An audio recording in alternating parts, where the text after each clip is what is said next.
Bonsoir à tous et bienvenue dans votre journal. Ce soir, la rédaction accueille Sarah Monnier, chargée de communication à l'Association des naturalistes. Bonsoir. Bonsoir. Avec nous également Abissi Saïndou, conseiller technique à Info Énergie. Bonsoir. Bonsoir. Alors, il y a tout juste un an, le 25 juin 2014, Mayotte accueillait son premier service info. C'était dans les locaux des naturalistes. On verra avec vous ce que cela a donné après les multiples actions qui ont été menées. Mais d'abord, voici les titres de ce mercredi 24 juin.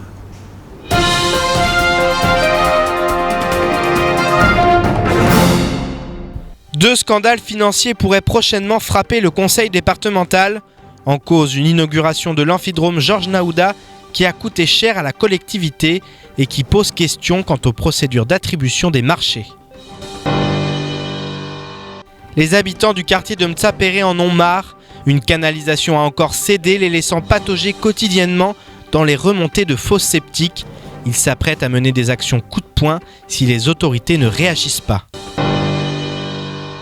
L'Union populaire républicaine est un parti encore méconnu à Mayotte. Seuls 5 membres sont pour l'heure enregistrés, mais avec la venue de son créateur ce vendredi, le parti compte bien faire des émules. Rencontre avec 2 adhérents à la fin de notre édition.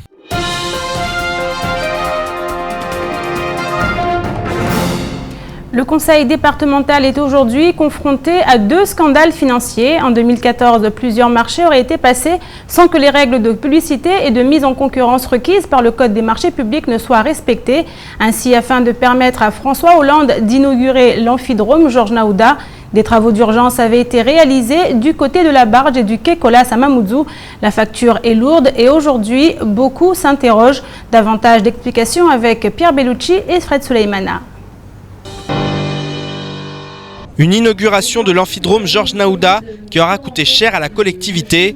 En 2014, pour l'aménagement du parking, le mobilier, la clôture, la création de cadres sanitaires et la réalisation d'espaces verts, plus de 650 000 € auraient été dépensés par le conseil départemental. Une somme gigantesque qui pourrait pousser la justice à demander des comptes, notamment en ce qui concerne la distribution des marchés. La loi, en tout cas le principe de marché, dit ceci. Dès lors que vous achetez avec des fonds publics, même à partir de 1 euro, il faut consulter au moins 3 entreprises. Après, il y a d'autres procédures. Mais encore une fois, à partir de 1 euro, il faut consulter. Pour prendre, pour avoir un choix à la fois sur la qualité, puisqu'on a mis des critères de qualité, à la fois sur le prix, parce qu'on veut faire des économies, c'est le principe même des marchés publics, mais aussi, en même temps, sur la fiabilité aussi de ce dont on commande. Autre sujet à questionnement, la location de chapiteaux pour la gare maritime du STM à Mamoudzou. Le conseil départemental ayant engagé des travaux de réfection du bâtiment, des tentes ont été louées auprès de la société FM pour une durée de 3 ans, moyennant 9 000 € par mois, soit 324 000 € en tout. À Mayotte, je connais plusieurs entreprises qui disposent des chapiteaux. Oui. Déjà, il faut savoir, est-ce que tout le monde a été consulté? C'est ça encore. Le vrai problème est là. C'est-à-dire que tu ne peux pas, de gré à gré, si tu peux le faire, lorsqu'il y a une urgence mais extrême. Mais là, sur ce cas précis, il faut chercher, est-ce que toutes les entreprises à Mayotte qui font cette prestation, qui sont susceptibles de louer des chapiteaux, ont été consultées. Voilà, c'est la base même de la loi sur ces questions-là. Ouais. Sinon, il y a manifestement un vice de procédure ou on peut appeler tout ce qu'on veut. La proximité entre le monde politique et celui des affaires est bien souvent très, pour ne pas dire trop étroite, et cette histoire pourrait bien une nouvelle fois le révéler. On suppose que la prestation a été réalisée. Oui. Maintenant, est-ce que ceux qui l'ont réalisée ont été choisis dans les règles? Deuxième interrogation. Et troisième interrogation, est-ce que les montants indiqués correspondent réellement à la prestation? Moi, en leur place, je prendrai en compte un certain nombre d'éléments. Notamment, parce que l'histoire des sanitaires, combien? 4 sanitaires à ce montant-là? 197 000 €. Oui, c'est un peu gros. Il faudra vérifier si les prestations ont été réalisées et combien coûterait avant de payer. Moi, à la place de ceux qui sont aux affaires aujourd'hui, combien cela coûterait avant de payer. Il appartient maintenant aux nouveaux conseillers départementaux de faire la lumière sur ces dépenses qui pourraient fort bien faire grand bruit et intéresser la justice. Lundi matin, la gendarmerie, la brigade nature et le réseau REMAT ont été alertés qu'un pêcheur découpait un dugong sur la plage de Canibé. Leur intervention a fait fuir le braconnier récidiviste qui avait déjà fait l'objet de condamnations en 2003. Les images de cette barbarie ont choqué de nombreux Mahorais. Je vous propose d'écouter quelques-unes de leurs réactions au micro de Shakila Issouf et Fred Souleymana. C'est la première fois qu'il pêche un dugong. Est-ce que quelqu'un peut lui demander? Tu lui avais demandé? Non, mais il est connu avec ses filles. Il sait que les dugongs c'est interdit. Il le savait? Les images sont à pleurer et c'est l'incompréhension totale qui règne ce matin pour les personnes qui réagissent à notre micro. Cette perte de l'un des 5 ou 6 dugongs vivant dans les eaux mahoraises retentit comme une sonnette d'alarme et choque la population. Car force est de constater que cette macabre découverte ramène Mayotte 11 ans en arrière. Les criminels ne reculent devant rien et ne semblent pas craindre les lourdes sanctions qui pèsent sur eux quant à la pêche et à la consommation de cette espèce protégée. J'ai vu les photos du dugong massacré sur le journal et ça m'a choqué parce que je ne savais pas que ça se mange. Le problème c'est qu'à Mayotte tout le monde a faim et puis tout le monde a des filets. Maintenant même les enfants ont des filets. Je connais pas trop la différence entre un lamantin et un dugong. Je sais pas trop. Je pense que ça se mange pas. J'en sais rien. Mais les découper comme un thon c'est choquant. Moi ça m'a choqué personnellement. J'étais surpris de voir ça. Tu vois, par exemple, les gongs là, il n'y avait pas beaucoup. Là, si on continue à les. Voilà. Là, il en reste combien? Il en reste à peu près 3, 4, 5 quoi. Et du coup, si on les massacre, ça va. C'est dommage quoi. Parce que c'est une espèce en disparition. Cette barbarie est d'autant plus terrible qu'il s'agissait d'une femelle laissant probablement derrière elle un orphelin. Malgré un physique imposant, le dugong est un mammifère inoffensif et menacé de disparition à Mayotte. Son principal ennemi reste l'homme car si l'alerte n'avait pas été donnée, sa viande aurait fini dans les marmites de quelques familles qui en consomment impunément. La richesse de Mayotte est dans le lagon. Et du coup, si on ne fait pas attention, en fait, si on le détruit petit à petit, par exemple, justement, si on massacre les tortues et les autres, voilà, les espèces protégées et en disparition, c'est vraiment dommage parce qu'à Mayotte, à l'intérieur de l'île, il n'y a plus rien. Ils ont déjà kalazim zaliwa, les cas où on leo. Après, on a fikiri wanadamwengi leo wafikiri amba. Wao tunafanya attention, maana mtasikia amba lo sirema sinzano nazo pia. Donc, c'est très dommage que cette espèce soit capturée comme on a vu et dépecée et vendue. Sauf que je ne sais pas si tout le monde est au courant, la législation, la réglementation ou les associations qui défendent ce genre d'espèces. Est-ce qu'il y a eu suffisamment d'informations, suffisamment d'alertes pour la protection de ce genre d'espèces? Un plan d'action et de protection de cette espèce avait été entérimé par le ministère de l'écologie pour la période 2012-2016, mais les effets se font toujours attendre. Régi par le code de l'environnement, ce type de braconnage est passible d'un an d'emprisonnement et d'une amende de 15 000 €. Le pêcheur récidiviste sera prochainement déféré au parquet pour être jugé. Reste maintenant à espérer que les autorités agissent dès maintenant afin que le dugong ne disparaisse pas définitivement de l'île au lagon. Sarah Monnier, vous êtes chargée de communication à l'Association des naturalistes. On sait que c'est le genre d'action que vous défendez, la défense de ce genre de mammifères. Alors comment vous avez réagi en apprenant la nouvelle ? Eh bien, comme tout le monde, on a été très choqués, surtout que ces derniers temps, on a beaucoup réagi face à des actes de braconnage de tortues. Et là, effectivement, d'avoir encore un cas comme ça, ce n'est plus supportable. Surtout des espèces qui sont protégées. Le dugong, les gens disent peut-être qu'il n'y a pas eu assez d'informations, que les gens ne savent pas qu'il ne faut pas braconner ces espèces. Mais à partir du moment aussi où c'est une espèce très rare, de soi, on peut se dire c'est un patrimoine qu'il faut qu'on protège. Il ne reste qu'une dizaine d'individus dans le lagon. Là, on en a encore perdu une. Il reste un dugong orphelin qui a peu de chances aussi de survivre sans sa mère. Voilà, donc forcément, on a été très choqués et voilà. On est impuissant parfois face à ces actes, face à ce qui se passe, la situation telle qu'elle est aujourd'hui. Impuissant, si, parce que à force de faire remonter ces informations, on voit que la situation n'évolue pas beaucoup. Donc effectivement, à chaque fois, on encourage les autorités et les acteurs concernés à prendre leurs responsabilités, comme d'autres associations et d'autres acteurs environnementaux qui sont dans le même cas que nous. Alors maintenant, on a parlé de prévention, il faudrait peut-être passer à l'acte et punir. Oui, je crois que maintenant il faut appliquer les sanctions qui s'imposent et être ferme quant aux sanctions qui sont en place. Merci beaucoup Sarah Monnier. Je rappelle que vous êtes la chargée de communication de l'association Les Naturalistes. L'assainissement des eaux est aujourd'hui l'un des grands défis que Mayotte doit relever dans les années à venir. Le document stratégique Mayotte 2025 en a d'ailleurs fait l'un de ses objectifs, mais force est de constater que pour l'heure, beaucoup de travail reste à réaliser. Dans le quartier de Mtsapéré, une canalisation a une nouvelle fois rompu, laissant les habitants complètement démunis. Ils crient aujourd'hui leur colère et menacent de mettre en place des actions coup de poing. Reportage à Bassalidi, Pierre Bellucci et Leslie Vimney. L'îlot parfum réserve parfois des odeurs dont tout le monde se passerait bien. Ces habitants du quartier de Mtsapéré en ont plus qu'assez de devoir patauger dans les eaux d'une fosse septique, d'autant plus que ce désagrément s'est déjà produit par le passé.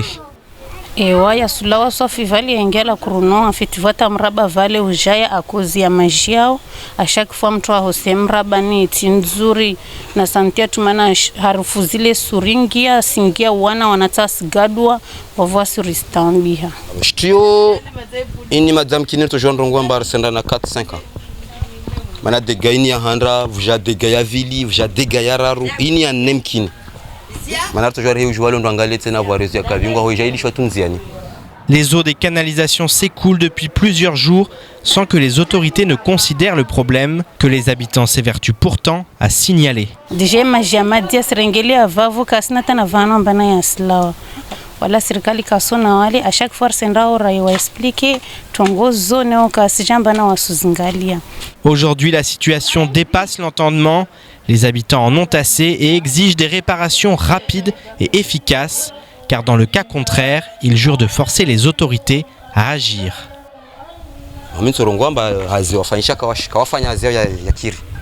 Du coup, d'ici vendredi, les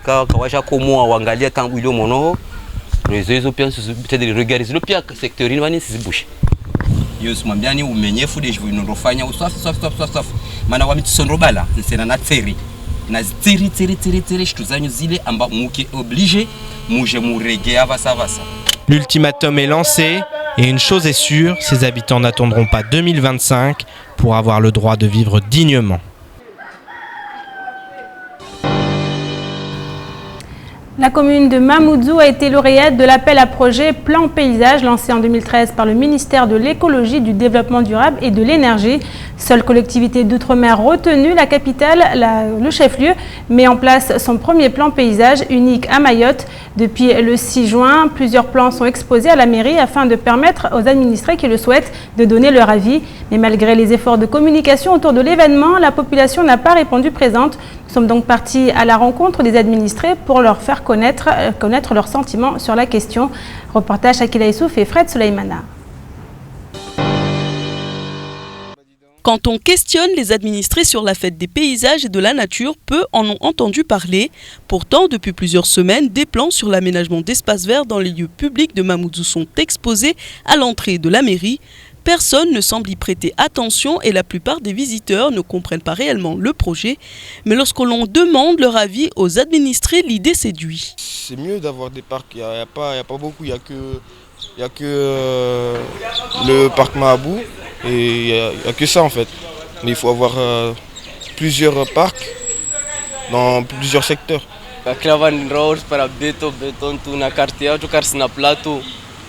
Serait bien de réparer plateau par na mwanamvuli à côté mwanamwiri au kama shtuzaelo kama espace vert par gazon shtuzaelo. Pour rappel, le plan paysage est un outil de prise en compte du paysage, qu'il s'agit de sa protection, sa gestion ou de son aménagement dans les politiques sectorielles d'aménagement du territoire.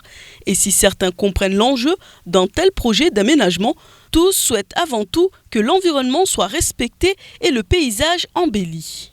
L'espace vert, c'est garder la terre sur l'île et pas la jeter à la mer. Et ça protégerait un peu la mangrove, ça aiderait un peu la mangrove et ça fera moins de déchets à la mer. Donc c'est un travail utile, quoi. Urbanisme, transport, infrastructure, énergie renouvelable, agriculture, des notions d'une importance capitale pour le développement de Mayotte. Encore faut-il identifier et traiter les enjeux majeurs du territoire en matière de valorisation paysagère. Moi je pense qu'il devrait y avoir des arbres fruitiers plutôt que des arbres de fleurs seulement. Parce que c'est déjà de un... c'est bien pour tout le monde, quoi. On pourrait cueillir et manger et ce serait un bon truc pour mon village, quoi. Le plan paysage permet en ce sens d'appréhender l'évolution et la transformation des paysages de manière prospective et de définir le cadre de cette évolution sous l'angle d'un projet de territoire. Ce vendredi, un point sera fait pour le lancement définitif de l'aménagement futur afin que le cadre de vie des habitants de la capitale soit amélioré. Le 25 juin 2014, le premier espace info-énergie de Mayotte ouvrait ses portes dans les locaux de Naturaliste. L'objectif, répondre aux questions concernant la maîtrise de l'énergie, l'impact environnemental de la dépendance énergétique et les énergies renouvelables. Un enjeu fixé par le ministère de l'Environnement et du Développement durable. Alors qu'en est-il un an après? Abissi Saindou, vous êtes technicien dans Info Service. Comment ça se passe au bout d'un an? Le bilan est-il positif ou négatif? Oui, tout à fait. Le bilan est positif parce qu'on a de plus en plus de demandes, des gens qui viennent demander des conseils sur leur construction, sur la hausse de leur facture d'électricité. Ils essaient de comprendre comment c'est fait, comment ça se fait qu'à chaque fois il y a des changements. Donc on essaie de leur expliquer, de prendre les informations pour qu'ils puissent justement diminuer leur facture d'électricité. Alors au-delà des informations, est-ce que vous accompagnez ceux qui le désirent dans justement le renouvellement de leur équipement, par exemple à la maison, pour pouvoir respecter toutes ces normes énergétiques? Pas les accompagner sur le changement de leurs équipements, mais on les conseille sur quel type de matériel ils devraient s'orienter, mais on les accompagne également sur leur projet de construction ou de rénovation. C'est-à-dire par exemple si une personne souhaite construire plus écologiquement et pour nous empêcher la chaleur de pénétrer dans la maison, comment faire pour qu'ils puissent justement bénéficier de cette ventilation naturelle ou bien d'avoir une sensation de confort dans son habitat. Alors quel type d'action par exemple vous menez à l'échelle du territoire? Par exemple, là, on a fait au mois de l'année dernière, au mois de juillet, on a fait une première tournée. L'idée, c'était de sensibiliser, d'être au plus près des particuliers, donc aller village par village pour essayer de les sensibiliser et de nous faire connaître. On a fait également une deuxième tournée qui s'intitulait l'énergie dans ma commune pour responsabiliser encore plus les communes, pour qu'ils puissent s'investir et puis pour nous permettre, nous, à mener à bien notre mission. Et donc là, on a fait une permanence à Mamoudzou, qui a été inaugurée d'ailleurs mercredi dernier. L'idée, c'est de tenir des permanences tous les deuxièmes mercredis de chaque mois. Donc l'idée, c'est que les personnes, par exemple, qui viennent demander leur permis de construire avant de déposer leur permis de construire, pour qu'on puisse les informer qu'il y a l'espace info-énergie qui peut les accompagner afin qu'ils puissent construire plus durablement et plus écologiquement. Alors on a vu qu'on en parle beaucoup aujourd'hui, ces énergies renouvelables, ces économies d'énergie.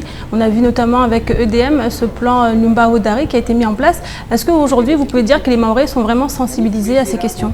Oui, tout à fait, parce qu'ils se rendent compte de plus en plus que le fait de construire avec une dalle à béton, c'est pas forcément bénéfique pour eux, question confort et aussi énergétiquement. Et du coup, EDM, qui est l'un de nos partenaires, il a mis en place ces offres-là pour que les Mahorais qui réussissent à réaliser leur projet de rénovation. L'idée, c'est vraiment pour que le Mahorais puisse avoir les moyens pour qu'il puisse justement réaliser ces travaux sans pour autant qu'il se dise que c'est trop cher, parce que ça va pas revenir beaucoup plus cher que s'il réalisait lui-même les travaux. C'est l'objectif de la mise en place de ces aides en fait. Alors quand on parle d'énergie renouvelable, on parle aussi du solaire. Est-ce qu'aujourd'hui à Mayotte c'est bien implanté? Les gens commencent à comprendre l'intérêt de l'énergie solaire? Actuellement, il y a des élèves, il y a des lycées qui essaient d'inculquer aux élèves ce que c'est que l'énergie solaire, mais malheureusement, on est dépendant à 98% d'énergie fossile. Il n'y a que 5% du photovoltaïque qui est injecté au réseau. Et du coup, actuellement, enfin, nos collègues sont en train de développer ces structures pour que ça ait encore plus d'impact au niveau sur le territoire. Merci beaucoup Abissi Saindou pour ces précisions. Je rappelle que vous êtes technicien à Info Service Énergie. Conseiller technique à Info Énergie. Merci beaucoup. Je vous propose maintenant de faire un petit tour d'horizon du reste de l'actualité de ce mercredi 24 juin dans l'actualité en bref, et c'est présenté par Pierre Bellucci.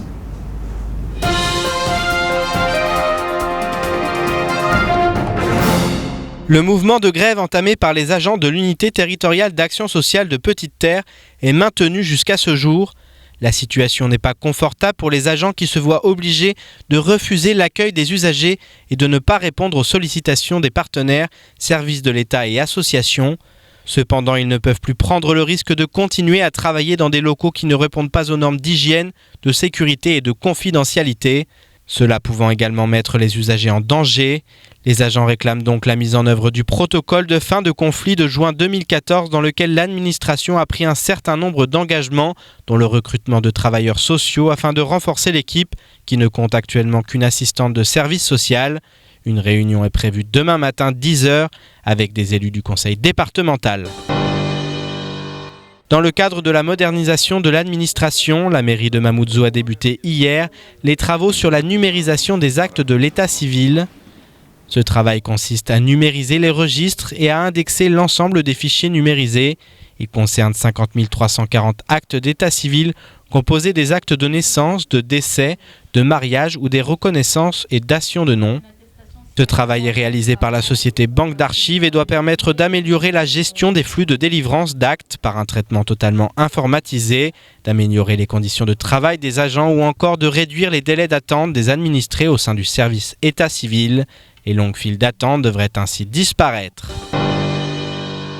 Autre action d'envergure menée par la mairie de Mamoudzou, la municipalité de Mamoudzou a décidé de réglementer le stationnement en centre-ville pour répondre à un double objectif.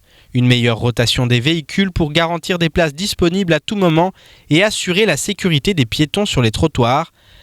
Sur voirie, la réglementation appelle à l'organisation du stationnement et sa classification selon un type bien déterminé, gratuit, payant, à durée déterminée ou interdit. Une répartition de la ville en différentes zones de stationnement bleu, verte et orange est donc prévue.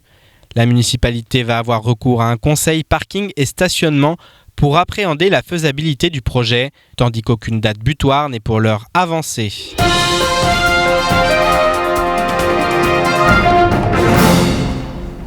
Et pour terminer cette information, François Asselineau, président de l'Union populaire républicaine, sera à Mayotte du 26 au 28 juin. Une formation politique dont le but essentiel est de faire sortir la France des traités européens. Ainsi, après une première étape à La Réunion, où une soixantaine d'adhérents sont comptabilisés, le patron de l'UPR donnera deux conférences sur l'île au Lagon, et ce afin d'expliquer aux Mahorais l'importance de sa démarche. Une visite dans l'océan Indien qui vise donc à renforcer l'implantation du parti dans cette zone, mais surtout de préparer les élections régionales de décembre prochain. Les images sont signées Leslie Vimné et Pierre Bellucci.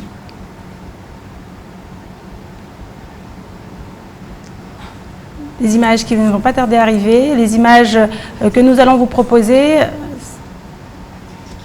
C'est la fin de cette édition. Merci à vous de l'avoir suivi. Dans quelques instants, vous serez en compagnie d'Ornella Perrine pour la météo. À 19h35, vous retrouverez l'invité du temps de parole, Katia Ballorin, spécialiste des tortues et des dugons au parc marin.